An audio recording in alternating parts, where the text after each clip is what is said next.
All righty, Trent Ellis, mate. I thank you for coming on all the way over there from Mississippi, I believe. Uh, Yeah. Mate, I actually got onto your Instagram through my wife because she saw your little hunting videos about, where you do both characters of yourself and the missus.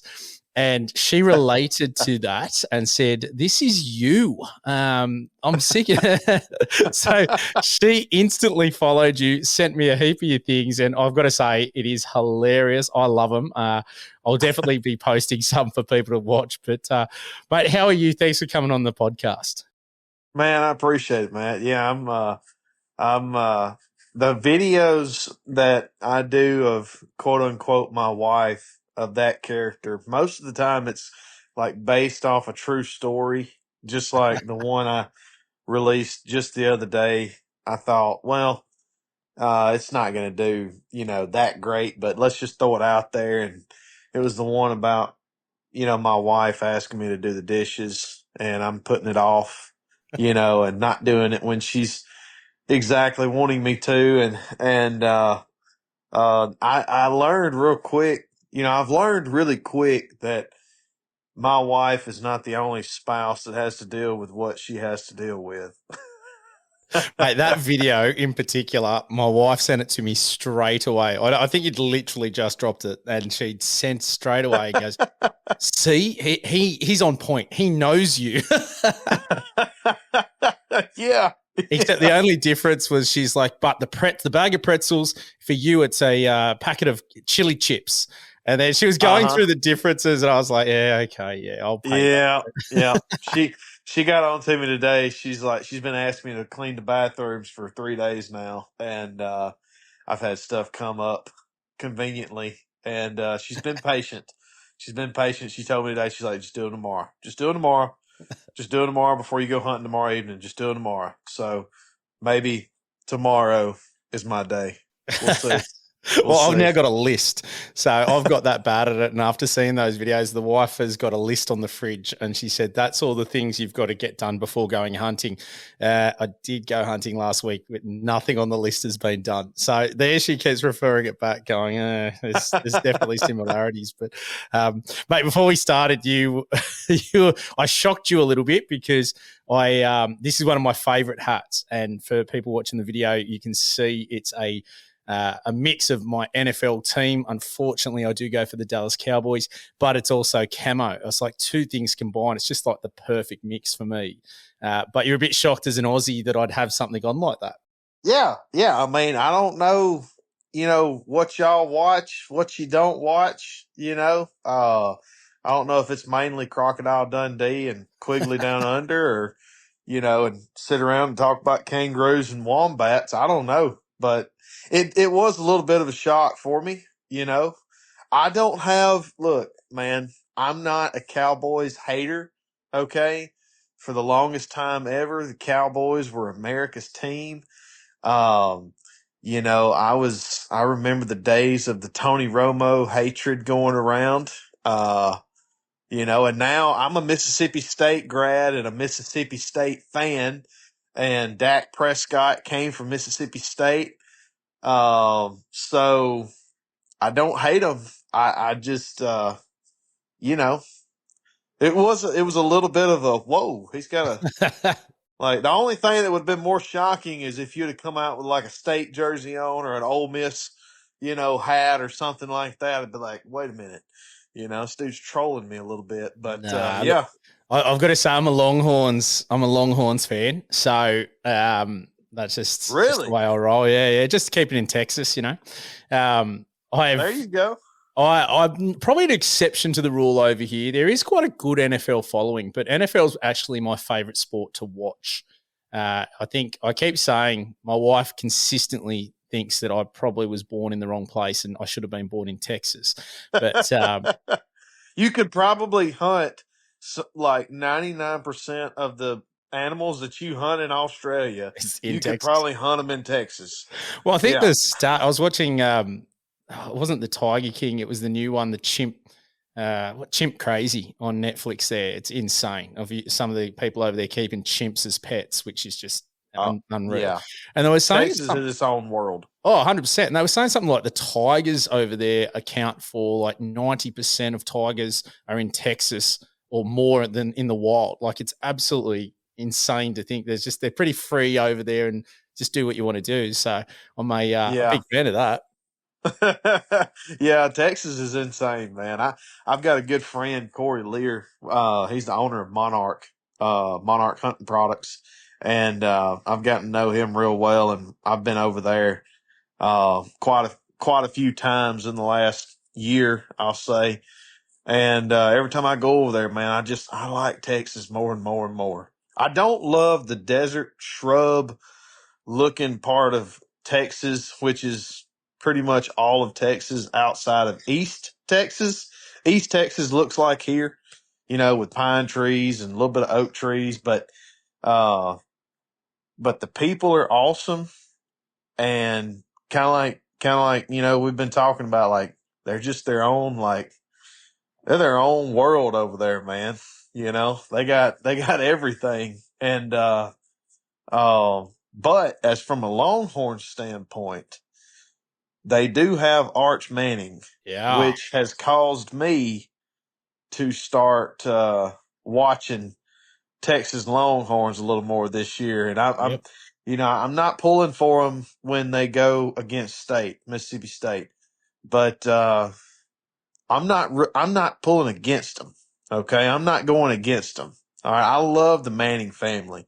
I've watched a documentary on them, and they've got me. They've won me over. So I'm pulling for Arch. I'm the same. They actually had their first loss on the weekend, unfortunately, to an unranked team. So it was a bit disappointing, but they seem to be going really well with him at the helm. And he Yeah. comes from such great pedigree. I love Oh, Eli and Peyton. It's just, yeah. they're Well, just solid. they say Cooper, his dad was like the best athlete of them all. Yeah. He just got hurt while he was at Ole Miss, I think. But as far as just pure athleticism, that's like the rumor or whatever was that Cooper was like the best athlete, But yeah, when your dad's Cooper, your uncles are Eli and Peyton, and your grandfather's Archie Manning. I mean, You've got to be good at football, don't you? you could just having that last name, you could get on the practice squad at the Colts or something. I mean, 100%. And he looks yeah. good, actually. I've been pretty impressed so far. Like, I'm Yeah. For being keen. 19 years old, he's fast as lightning, and he's got a good arm. He's got a good head on him. I mean, to be that young and to be able to perform like that, I think he's going to do well at Texas. No, I do too, and I'm glad he's with the Longhorns. I don't know why I got into NFL, to be honest. I just started watching it, and then it's very different to the sports that we have over here. And I know a few of our like best rugby league players came over and tried NFL, and they didn't make the cut. Like I remember seeing a fantastic photo of Jared Hayne, who at the time was probably the best rugby league player, and he was playing for the 49ers. He was in their training squad, and he was with all the other running backs, and this bloke was like really hard to tackle in our sport, and he was pretty fast and physical, and he was probably one of the best at the time. And went over there, and mate, he looked tiny and slow compared to some of their running backs that were on the 49ers at the time. And at the Really? time, I think 49ers weren't like they are now, who are pretty dominant in the NFL. They were, I think they were dead last, and they just had him as the international player because you can put an extra on your squad. So, yeah, I don't know how I sort of got into NFL. And I remember watching the Cowboys from young, and I sort of reflect on that now. Funny you bring up Dak Prescott. I don't like Dak at all. I can't believe he's getting paid the most in the NFL. I don't think he performs to it. He chokes in the playoffs. So it is a burning thing. So I'll blame you for that one coming out of Mississippi there.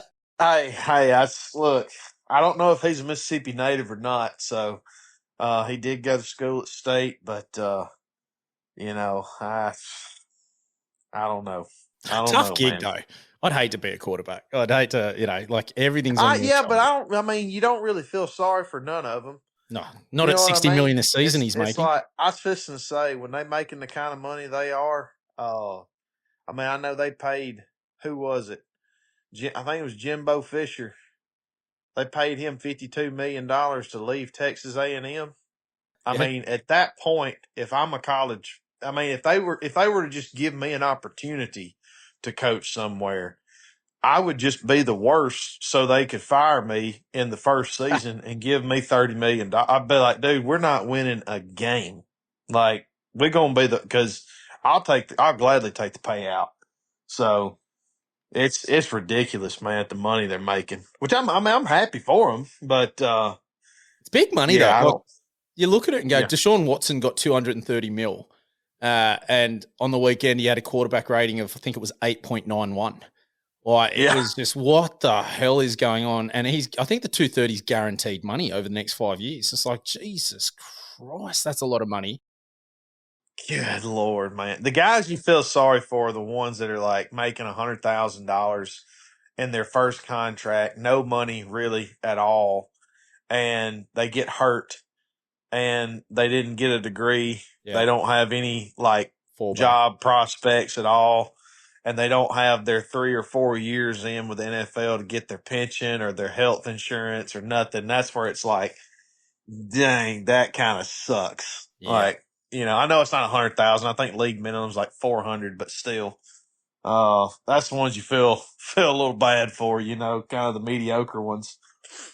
But it's very unique. But the money over there compared to here is just huge for sport. And look, that makes sense. You guys have got a lot more people. We're only about 27 million compared to, I think you're at 365 over there. So I will say this. I went to a Jets Broncos game in New York because my wife was seconded over there and worked over there for a little bit on a trip. And we were lucky enough to go to the Broncos Jets game, and it was a nothing game. But man, the stadium was packed. The atmosphere was like, I've gone to like our biggest NRL grand finals, and it had nothing. Like our stuff had nothing on that. So I always say that I'd love to get to a Super Bowl. Is y'all's biggest sport like rugby or soccer? It's probably AFL, which is Australian rules. So we're very funny. We're segregated quite similar to you guys, I suppose, because you got your basketball, then you got your football, and then you got your baseball. We're similar. We got cricket, AFL, and then rugby league are probably the predominant sports, I would say. Soccer is getting bigger, but not. It doesn't rank as well generally. It is climbing up a lot too, but we don't get the crowds. Like even our biggest turnouts will be 100,000. Our normal games will be 20,000. Like your college games over there were just next level. Oh yeah. And then the tailgate, like I've always just said US does sports well. Like I went to the tailgate party, went to the games, and we were just like, this is how you do sport. Like I'm happy. Well, look, have you gone to a college football tailgate? No, I was close to going to a Syracuse game, but I'm dying to go to college because I hear it's better.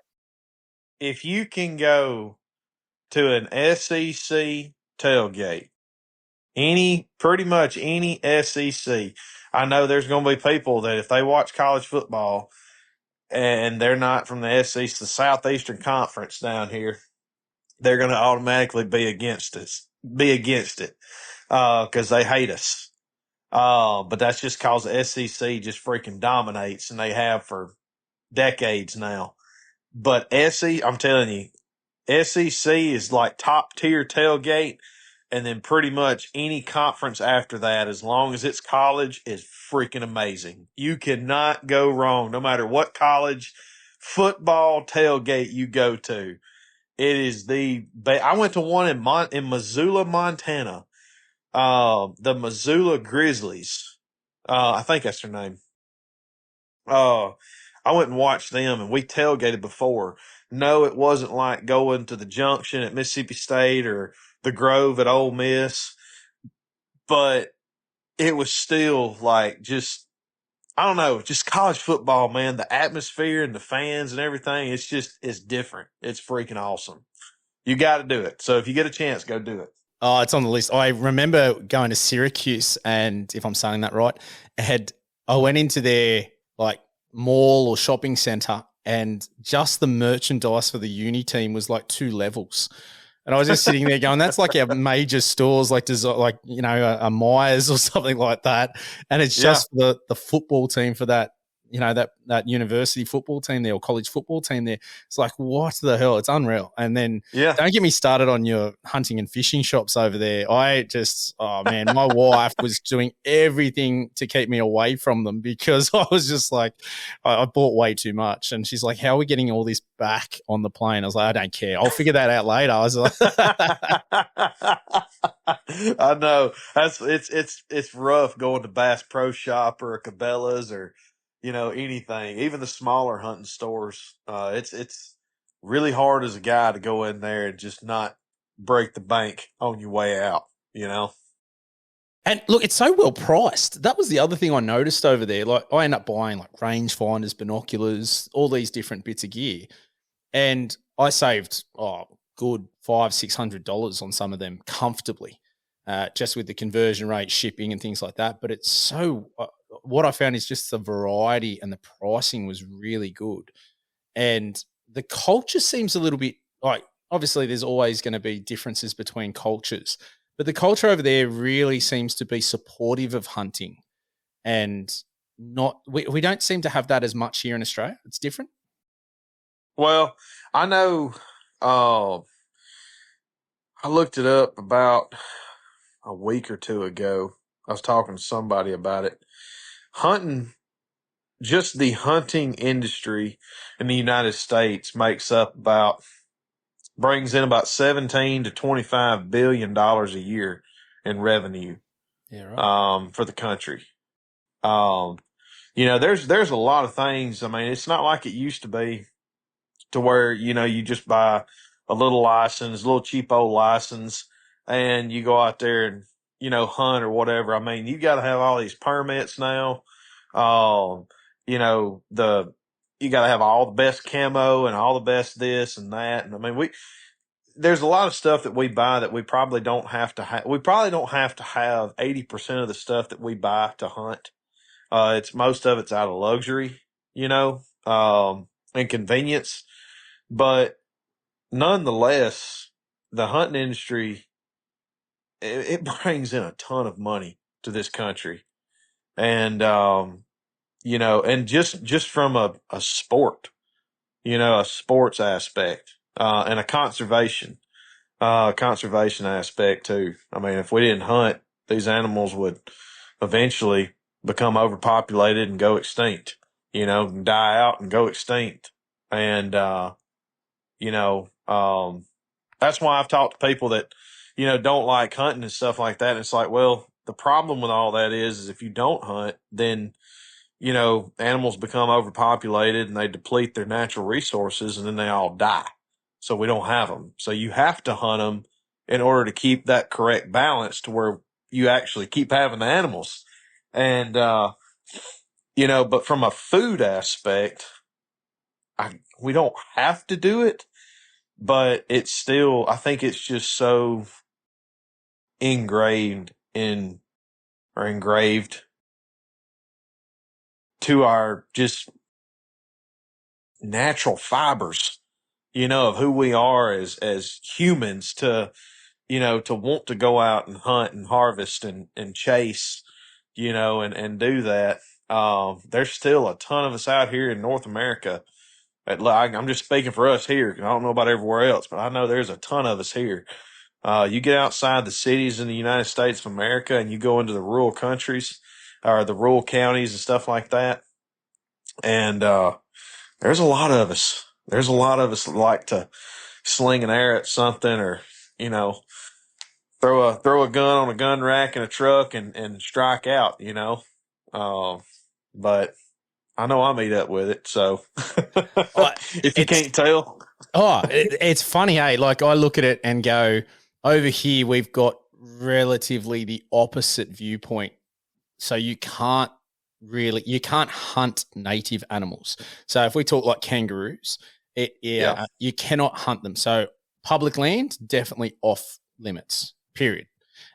Private land, it's a little bit different. There's tags and things like that, which I'm not opposed to. The tag system, you look at what happens over there. I think it's done quite well, raises money back into conservation, protecting the animals.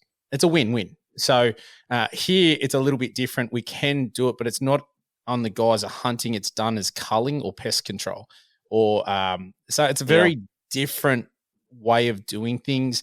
And we see the issues with that on overpopulation. When a drought hits here, there's just kangaroos starving all over the place because there really isn't a natural apex predator on the landscape other than us. You could argue dingoes or wild dogs could be the other one, and they're probably it, but they're not in. I don't think they're in the numbers to really control populations, and it's very. We have a very narrow focus. I think the animal rights people over here and anti-hunters have done a far better job than hunters, and I guess that comes on the back of quite a variety of things. But I love how you guys do it, and I remember reading a stat on white-tailed deer alone saying that if people didn't hunt over there, the population would just get out of control because the only thing keeping them in check obviously you've got bears and cougars and different things like that, but it's the hunters. And they are taking enough off the landscape to make sure that's a manageable number. It's a healthy population. But you also do a far better job over there of using biologists and things like that so they know how many should be on the landscape, how many tags should be issued. And I know it's not a perfect system and some people don't like the fact you got to pay for it, but I think the money value and then the food resource is why it's so ingrained in your culture and acceptable. We don't have that here, and I feel that's why it's on the outer. Yeah. I think you're right. I think that, I like the tag system too. We don't have a tag system in Mississippi per se. We're one of the few states in the country that doesn't have an actual like buy a tag and tag the deer with it when you kill it. But we've got I looked it up yesterday. Me and my neighbor was in the shoot house right here and we were hunting and trying to get him. We got a decent deer coming out behind the house. I'm trying to get him to kill.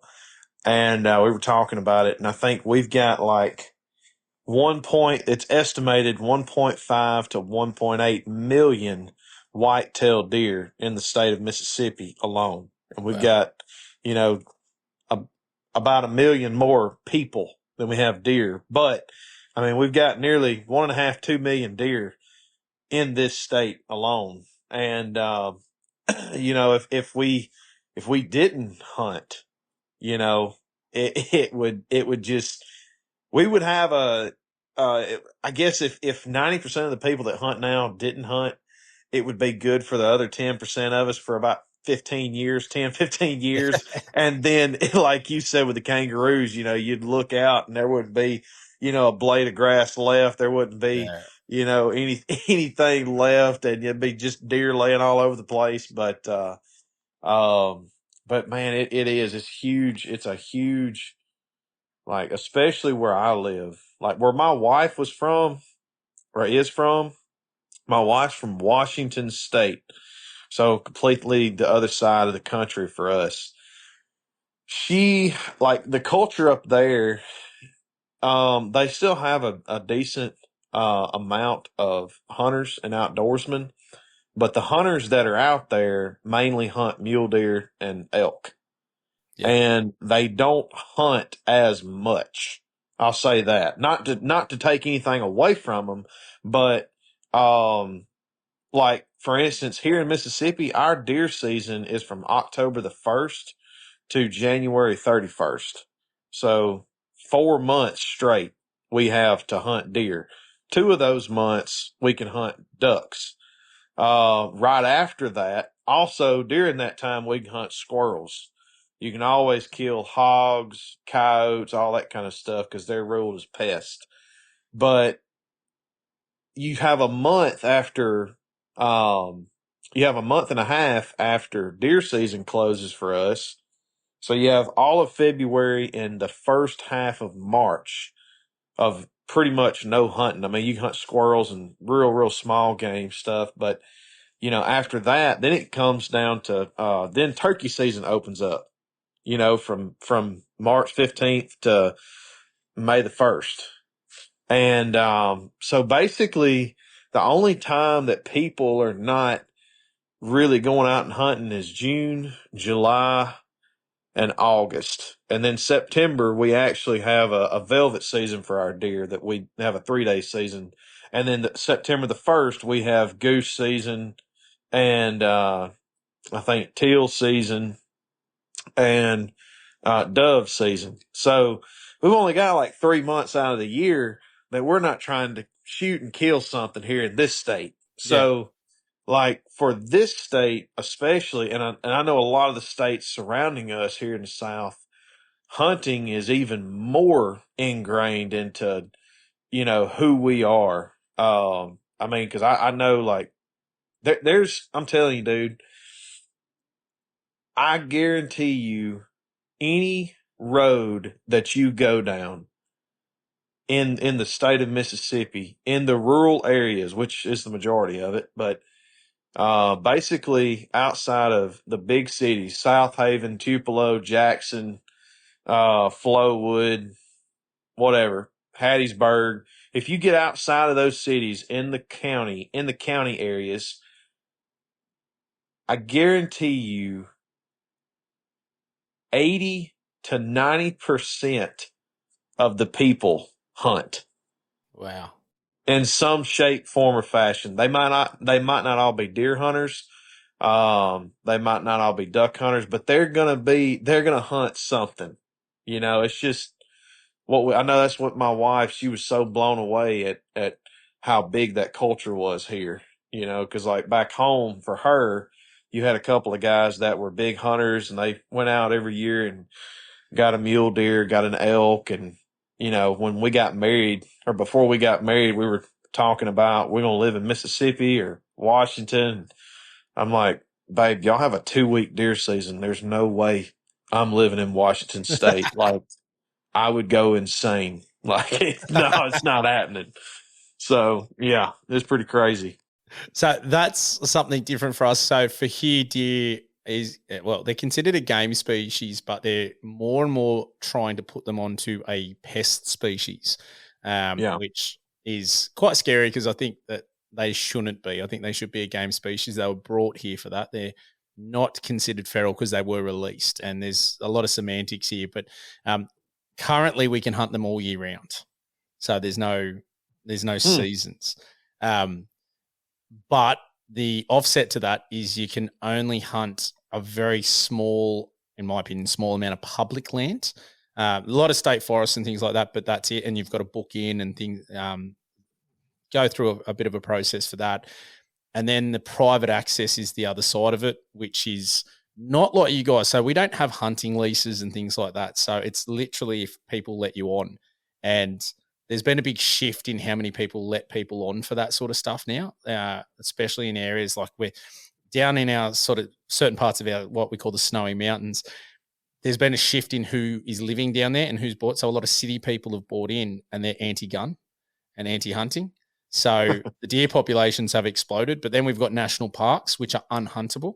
So the deer just stay in there and breed, same as pigs, wild horses. So there's this whole thing, and then the only way they sort of control them at the moment is by aerial culling, which they just get up in a chopper and shoot them and leave them to rot. It's sort of like a travesty. So when I compare how you guys do it, I constantly talk about it on the podcast and push that we should be looking more at what you guys are doing over there because it makes so much more sense. And it's a bit alien for me to think about having a deer season. We did have them in the past, but not, not currently. What's it like? Is that your favorite thing to hunt? Is it really counting down the days? Man, I wish you wouldn't ask me that. Yes, I can't say for sure. I think deep down, yes, deer season's my favorite. But it's hard. It's gonna be it's so close between deer and turkey You're right. for me because like during deer season right now, yes. And when I'm dragging out a decent buck, a good buck or a decent buck or whatever, um, it's like in that very moment I know, yes, 100%. When I'm going to scout, when I'm in the tree, I'm in the saddle and the sun's coming up. Um, in that moment, yes. And it's kind of hard for me to say though, like, cause when turkey season hits, then I'm out of deer mode into turkey mode, and then turkeys have their own, like, as soon as you hear that first gobble of the season, it just sends chills up your spine. And it just like, oh man, I mean, you start to fan out. It's, I would say yes, deer is number one, but turkey is touching it. I mean, it's number two, but it's so close to one. I mean, it's close. But yeah, deer's probably going to be on top. And I've deer hunted since I was, I killed my first deer when I was 9 with my brother. So, I mean, I'm 29 years old. So I've literally been deer hunting now for 20 years. And I just got into turkey hunting probably, 7 years ago, I guess. Killed my first one about 5 years ago. But, yeah, I've got a lot. I definitely have a lot more history, a lot more memories deer hunting than I do anything else.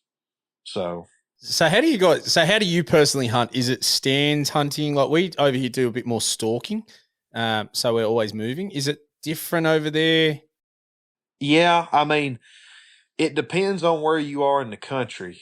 Um, because I have friends, like me personally, I do a lot of saddle hunting. Are you familiar with the tree saddle stuff? It is not very popular down here, and I've just spoken with a bloke that has that it does that, but it's nothing like it is over there. So there's a very small group here that would use them, and in some spots you can't use them. So I'm pretty confident public land in New South Wales, where I live, that's the state I live in, we can't use them on public land at all. I'm pretty confident of that. I know you can on private, but it's yeah, Can you I don't know use many. can you use tree stands on public? No. So the Okay. only Okay. public it's a very it's very weird. So blaze orange is got to be used.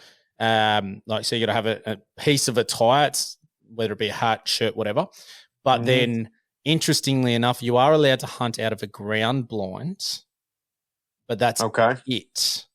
So it's very yeah, Huh. it's different. And no baits, so no bait stations. That's dependent upon states, State too. like what Yeah. Okay. state you're in. Now, if you're on public land anywhere in the country, you can't bait. Yeah. Very cool. But now there may be one or two states that allow baiting on public, but I don't know of any. Um, well, for us, for me, I grew up, I grew up hunting. Like the first 2 deer I killed on private land in my uncle's shoot house. Him and maybe my daddy or somebody else built a big wooden shoot house, put it on a big food plot, and that's how I killed my first 2 deer. My first one was a spike, and my second one was a cow horn 4 point. Thought it was a cow horn spike and had 2 little brow tines. Um, so when I was real young, I'd say from 9 to and just hunting private land. Like my mom and dad had 30 acres growing up. My grandparents had 40. And I would hunt each one of those places from time to time. I'd say pre-teens all the way through my teenage years, I was hunting out of like ladder stands, or a lock on. Every now and then, when I was a teenager, we would drive to an area of public land, kind of like a tradition every year that we'd go once or twice and have deer camp. And we would take old man, they're literally called OLE, old man or OL apostrophe, I can't remember, but old man climbing stands. And, there's a top and a bottom and you attach it to the tree. I'm sure you're familiar with what I'm talking about. A Yeah, and you net sort of seat. shimmy up. Shimmy up that tree. That's Yep. right. That's when I started climbing it. Like, I think I was, about 10 or 11. That was before they made it a law. Um, they hadn't made it a law yet to where you had to have a safety harness on. Yeah. Okay. Yep. And then enough people fell out and broke everything or died that they're like, all right, it's illegal if you don't climb with a safety harness. So, but yeah, I started climbing with old man climbers. So anytime we'd go to public, we'd have to walk a good ways, and we wouldn't have a shoot house anywhere, or we wouldn't have a ground blind, or, whatever. And here in Mississippi, where we would hunt, it would be the understory would be super, super, super thick. So, I mean, it's not like hunting Kansas to where you can get on a little bitty hill and look all the way around you and see for 800 yards around you and glass. And there's very few spots in Mississippi that you can glass. Yeah. I mean, most of it's going to be thicket, pines, hardwoods, whatever, but you're very limited to stalking. Yep. But we would always go in there, and we would, find a deer crossing, or find rubs or scrapes, or hunt next to a thicket and climb up and, hunt that way. And now what I do is pretty much the same thing except with a tree saddle. And see, here for us in Mississippi, we have a longer gun season than most. We can hunt with some type of firearm 2.5 months out of the season, out of the 4 month season, 2.5 months. You can either hunt with a muzzle loader or a single shot, quote unquote, primitive weapon. It's not really primitive, but, or a regular rifle, like a 30-06, 308, 7 mag, whatever. Like 2.5 months out of the year, you can do that. So when it's rifle season or gun season, I'm not me personally, unless I'm going to a piece of public land that is bow hunt only, I'm taking a rifle. I'm taking a gun. And when I do that, depending on where I go, I may do what we call like slipping. We'll just slip through the woods. We'll walk super, super, super slow and just kind of be looking around, especially if you're in you really can only do that in like hardwoods, because the understory is not as thick in most places, and you can see a lot further. You may be able to see 100, 150 yards in some areas. And if it's during the rut, you can call a little bit from the ground. Mississippi's not a big calling state like the Midwest. You can sit up in a tree stand or a tree, saddle, whatever, and you can grunt or take some horns and rattle. And a lot of those states in the Midwest, deer respond to that stuff really well. And I'm only speaking for Mississippi because that's the only state I've deer hunted in the South. But my home state, from my opinion, what I know, deer do not respond to that very well Okay. at all from the tree. Now, I saw last year firsthand on public on 4 different occasions in a 3-day period that if you're on the ground grunting and rattling and kicking brush and sounding like deer on the ground, during the rut, that they respond to that a heck of a lot better than some guy sitting up in a tree hitting a Yeah. grunt call every 15, 20 minutes. So I try to mix all that kind of stuff in, I mean, I've got a Monarch shooting house, hunting blind right here behind my house that I hunt on my private land. Technically my neighbor's land. Um, and then when I go on to public, I use my tethered saddle. And then like I said, when I slip, I've saddle hunted the last 5 years, but when I slip, when I go on to public, I'll still take my saddle and put it on just in case, like, I come up on a spot that's got a crap ton of sign and I'm like, man, I got to sit here for at least a couple of hours. I'll shimmy up a tree if I feel like I got a better vantage point right there, or, if I'm going to hunt all day and I slip most of the day, and then the last hour or 2 hours in the evening, I'll decide to pick me out a spot and still hunt. That's what we call it. Yeah, we When call it you're sit and wait. So similar. okay. Yeah, yeah. I'll still hunt if I'm gonna slip that day. I'll normally still hunt last hour and a half. There in the evening. But I try to mix it all. But I probably saddle hunt, still hunt more than I slip. Yeah. So We depends where you hunt. If you're on public land, it's so like I got back from a hunt last week and it was thick. Like we went through a couple of tracks and you could not see 5 meters through the underbrush. Like there was just so thick with these just eucalypt saplings and things like that. So you sort of haven't got any chance. I think we bumped a couple of deer, but you couldn't even see them to really do anything about it. So it's very similar, trying to find a nice spot, sit and wait, depending where you hunt the things. There are places on public land which you have a bit better viewpoint, I suppose, so you can glass a bit more in the sense of sit and glass and then stalk in. But it always fascinates me watching over there, watching Meat Eater or Jim Shockey and all those sort of things. yeah, The glassing looks so much fun. I haven't had the chance to experience that over here because it's a lot more thicker. And I only hunt public lands, so I haven't been lucky enough to get too much private access. So that's very different, but it is so much fun. And I'd love to turkey hunt. Just watching those episodes where they're just with the strikers, I think you call them, and striking it on that little box and bringing them in.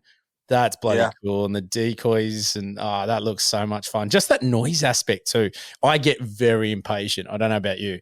I sit there and I'll sit there for an hour and I'm just chomping at the bit to do something. I'm a very active person in my life, so I struggle. Yeah, that tells me right there.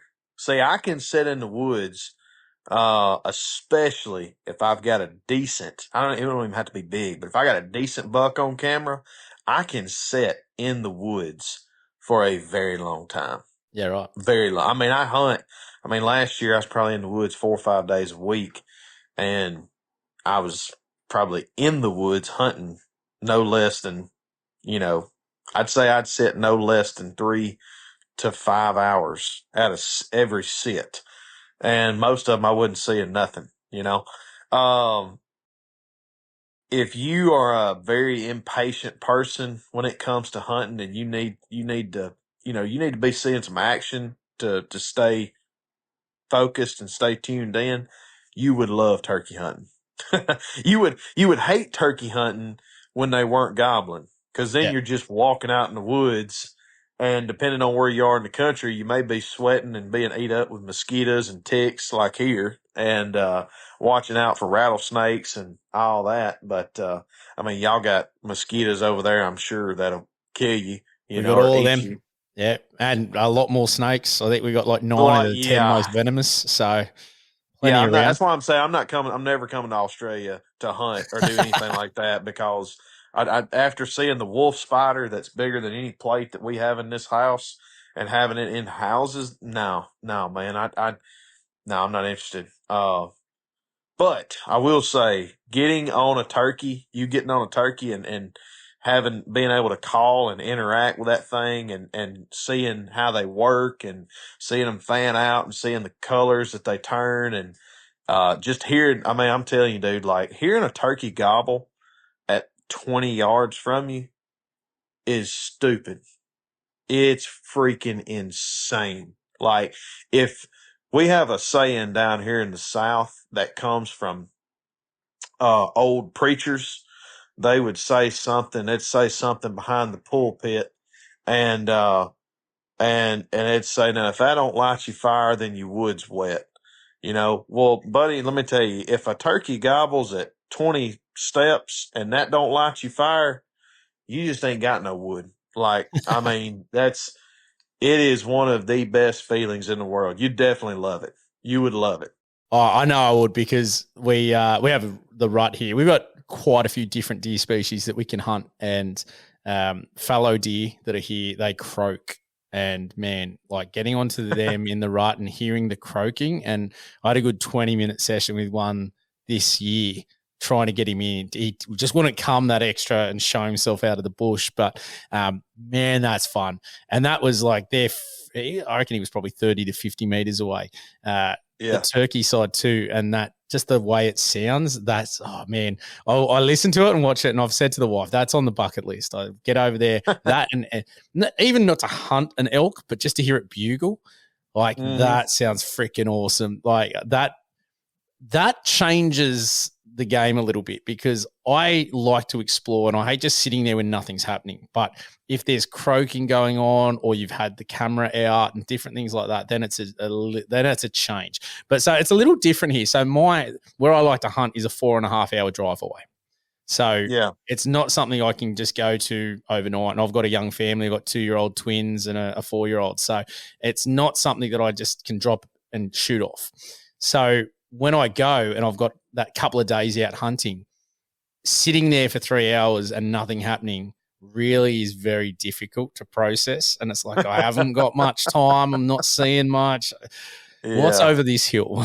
So it's a tricky, a bit tricky, but a day out in the bush is far better than being at work or stuffing around too. So I can't complain too much. Well, have you ever heard of the YouTube channel, The Untamed?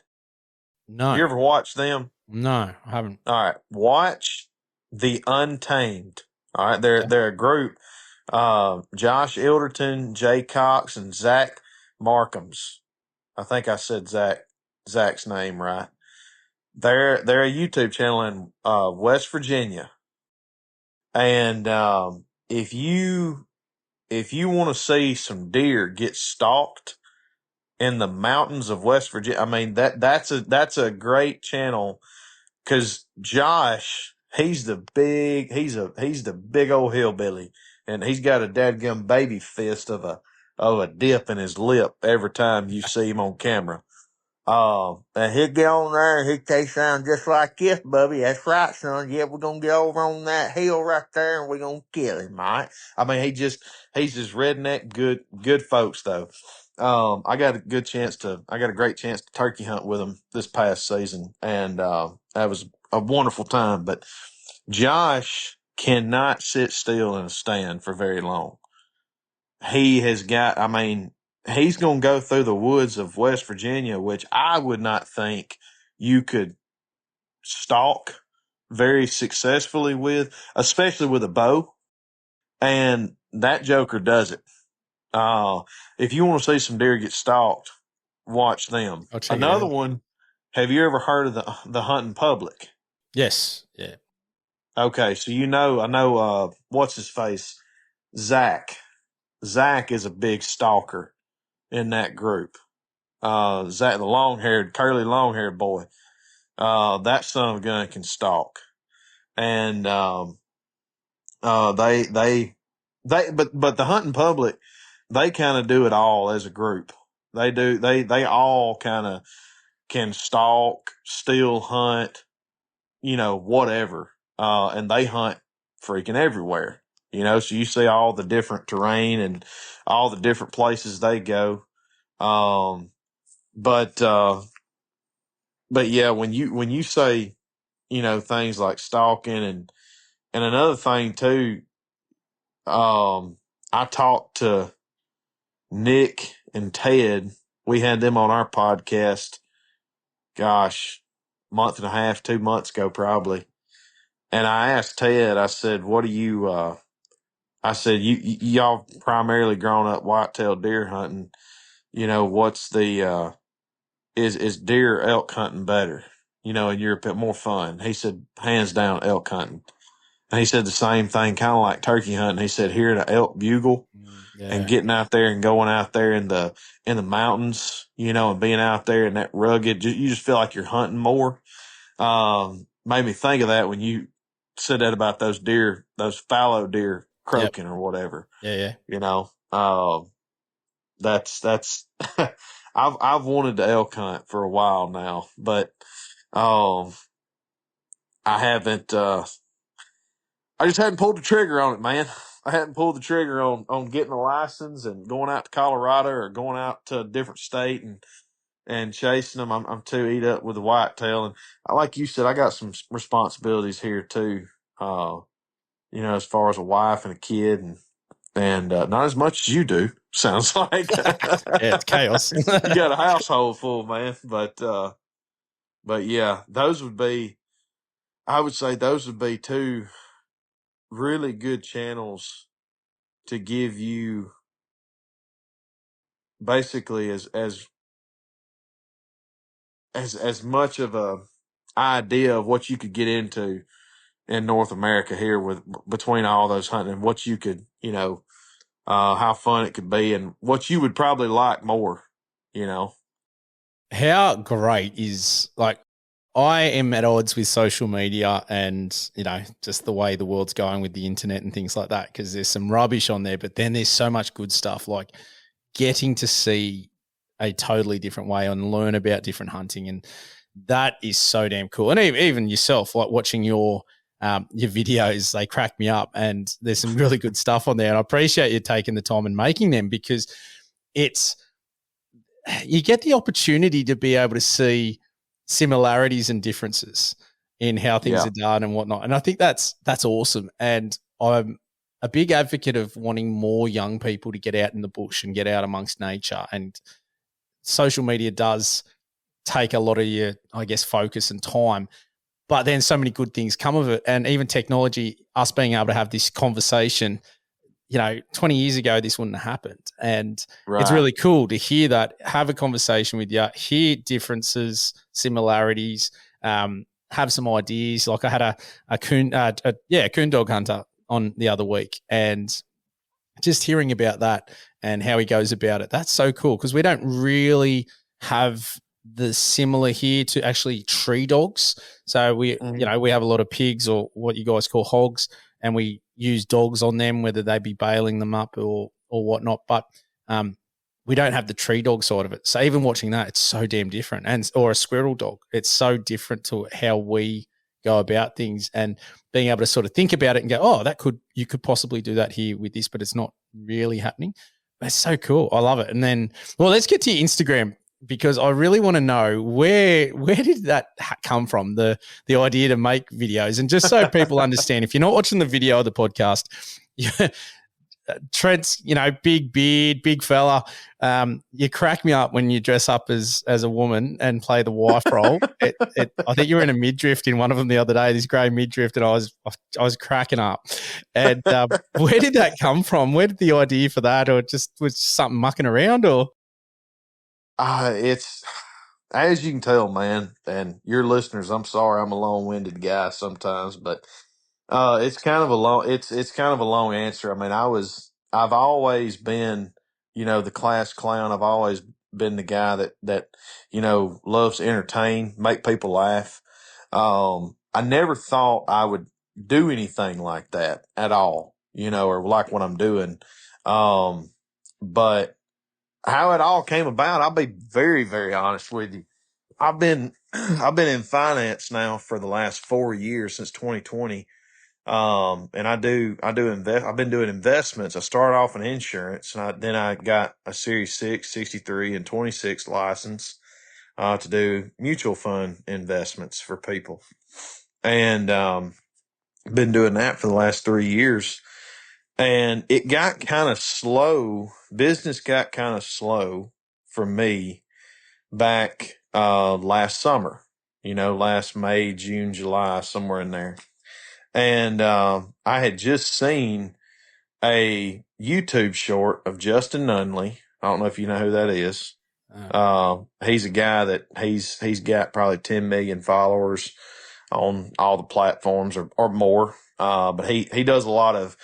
He started off with listen, did you know? And he would bring out some ridiculous fact, and it would be comedic and all this kind of stuff. Well, I had just started watching some of his stuff, and you know how the algorithm does. When you watch somebody more than once, it starts showing you more of them. Well, I had seen him on a podcast, and they asked him about the money he was making and stuff like that. And he said, I average about 25 grand a month. And this was back in 2021. And I'm like, Lord, that was, or 22. And I'm like, Lord, that was a year ago. I didn't even know who this guy was a year ago. And he was making that then. And I just now, like, good night. Like, he's not like the biggest guy in the entire, he's not a Mr. Beast, you know? Yep. And so I was thinking, like, that's what started the idea of doing this. Cause I was like, well, why not try it? I may make a little extra money, you know? So it started off from the money standpoint from, business is slow. Maybe I could do this and maybe, just maybe I could be a little bit successful one day to have some kind of, monetary gain from it, whether it supplements my slow time in business or whether I get, 10 years from now, I get some sponsors that, help me out on the hunting side or whatever, but just see what happens.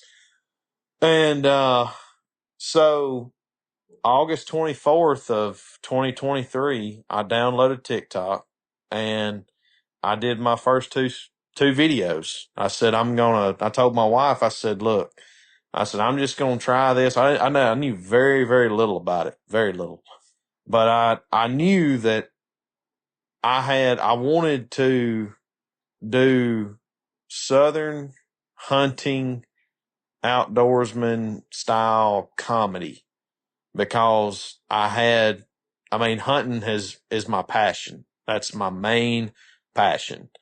And, I've got a lot of experience with it and I've got a lot of memories with it and a lot of funny stuff and a lot of stuff that I know people deal with and can relate to and stuff like that. And I'm like, man, you know, that's what I want my premise to be on everything.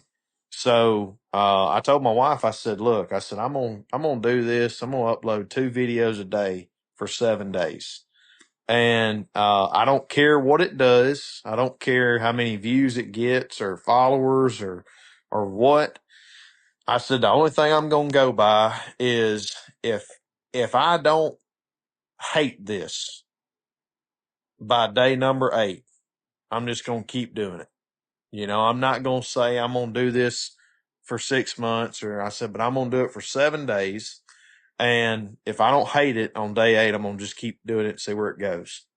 And, in those 7 days, I had seen some people in my small town and I think my videos were getting like, I think one of my videos got like 4,000 views and I was like, heck yeah. Like, man, this is awesome. And I was seeing some guys. I remember we gathered to eat supper at my uncle's house one night. He had a bunch of folks over. I can't remember if somebody's birthday or something, but there was some folks there that they were like, man, we seen you video and man, that's hilarious. That's just like us. Cause I was doing like Southern phone calls, and, how it's like real redneck and there's awkward pauses and you can barely understand them. And they ain't talking about nothing, nothing important. Just, but I was getting really good feedback from them. You could tell they were all loving it. And that made me feel good. I was like, man, that's cool. And so that helped me keep going. And then it wasn't long. And it started to kind of take off. And, I just, it actually made me fall in love more with the video and the editing, the starting with something and seeing the final project. And that's why I got into long form on YouTube as well, doing, kind of a vlog style YouTube channel from the long form style is, whether it's hunting or shooting guns or fishing or, whatever. I enjoy getting a video camera and filming, doing stuff like that and getting in here and getting on Premiere Pro and editing it and pushing it out there. I've enjoyed that a heck of a lot more than I have, than I thought I would, but it's been, it's been fun. It has. It's been fun. It's kind of crazy. Like I said, man, it's just, it's never would have thought I'd done anything like this. day that I did this, my first two videos, my wife's folding laundry right here on the kitchen table, and she's like, I don't think I can respect. It's making me queasy right now, but I don't know if I can respect you doing this, Trent. Like, you've made fun of guys who do this. Like, they're not real men and all this kind of stuff. And like, now you're going to try to do it, and 40 days later, I was monetized on TikTok, and I had one video do well and made a few $100, and all of a sudden that changed in her mind real quick from she couldn't respect it to now she's like, hey, I think you need to change this up in your next video and do it like this.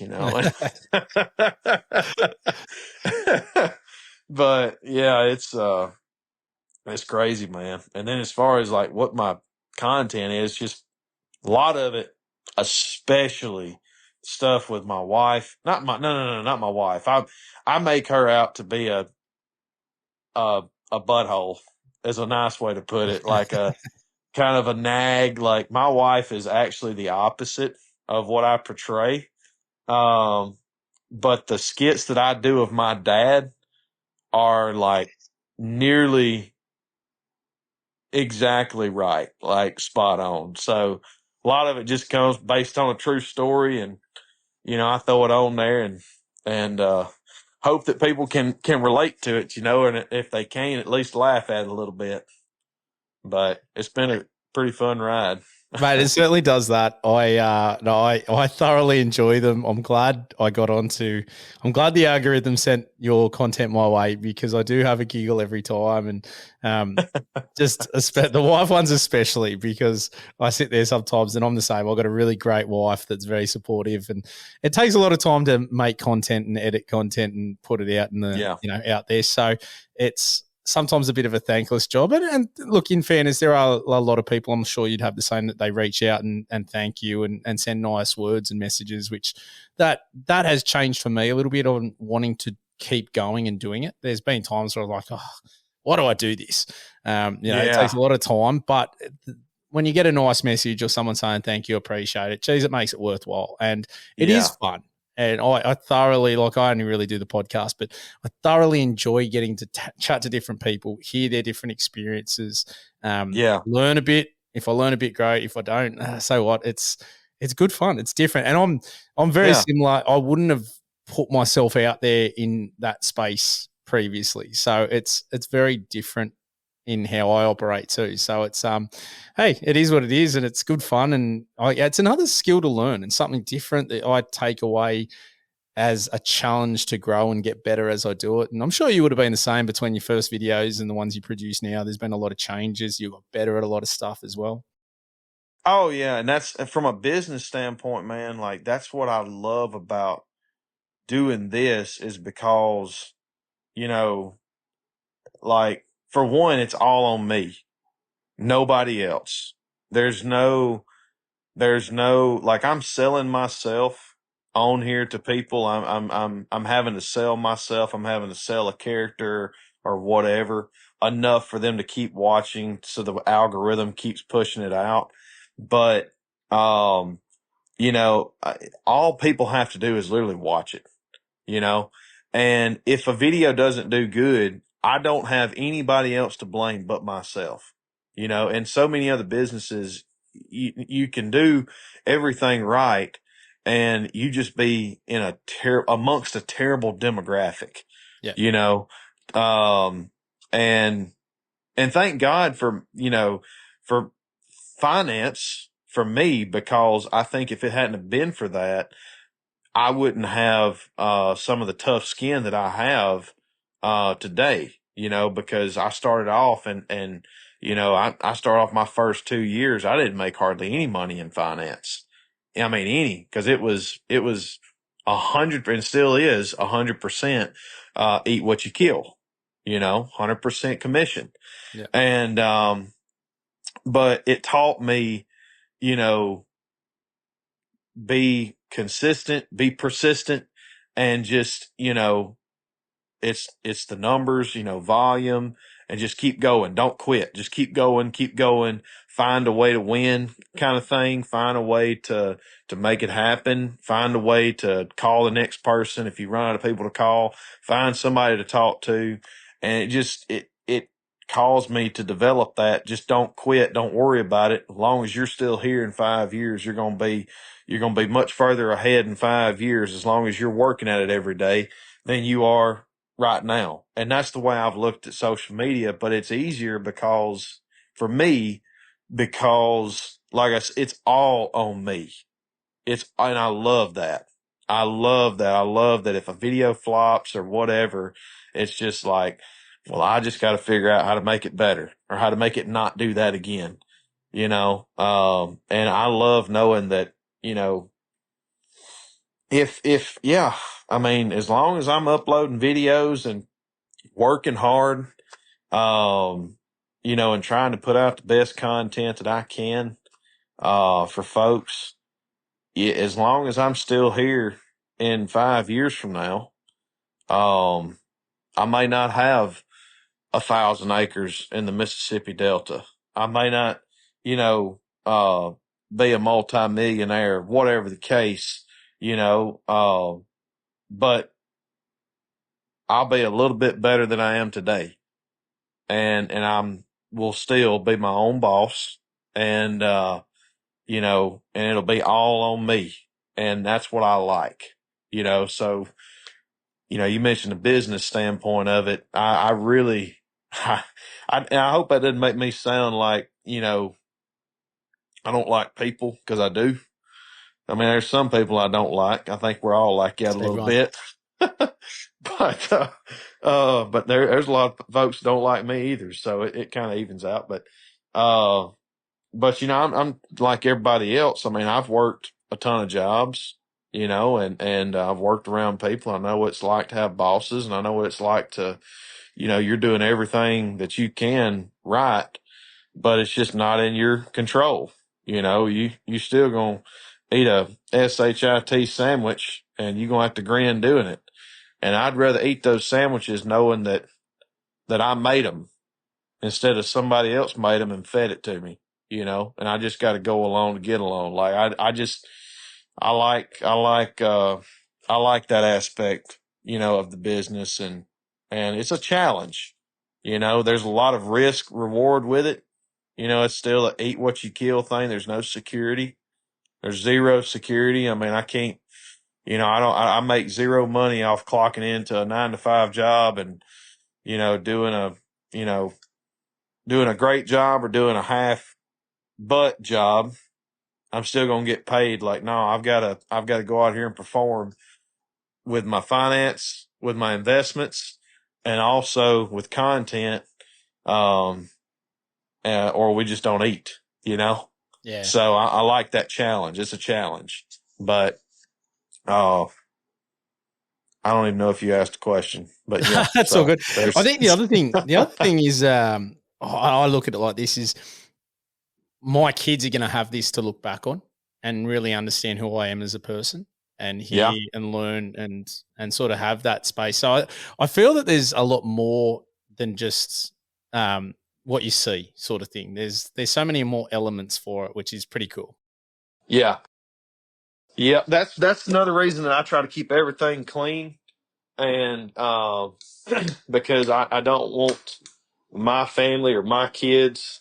I don't want to bring dishonor to God or my family, but I also want my kids to be able to, in 5 years from now, watch any of my videos and be able to show them at Sunday school without having to turn the volume down real Yeah. quick, or, cover the phone up real quick or whatever.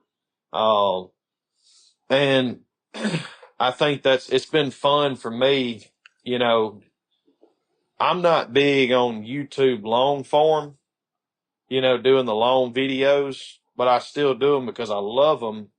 And my son, who's a little over 2 years old now, um, yeah, 3, 4 nights out of the week, he comes in here and he says, "Dad, I want to see you shoot the watermelon." And I got one video to where I'm shooting some guns, and in the video about middle ways through, I'm shooting some tiny itty bitty watermelons with a 460 Magnum or whatever pistol. And he wants to see that part. He wants to see Daddy shoot the watermelons, you know? And that's where it's like, man, that right there, being able to shoot a video and go back and watch it. I don't care if it's got 587 views. I'm going to keep doing it, you know? Yeah, It's 100%. good. It's just a journal, you know? Yeah.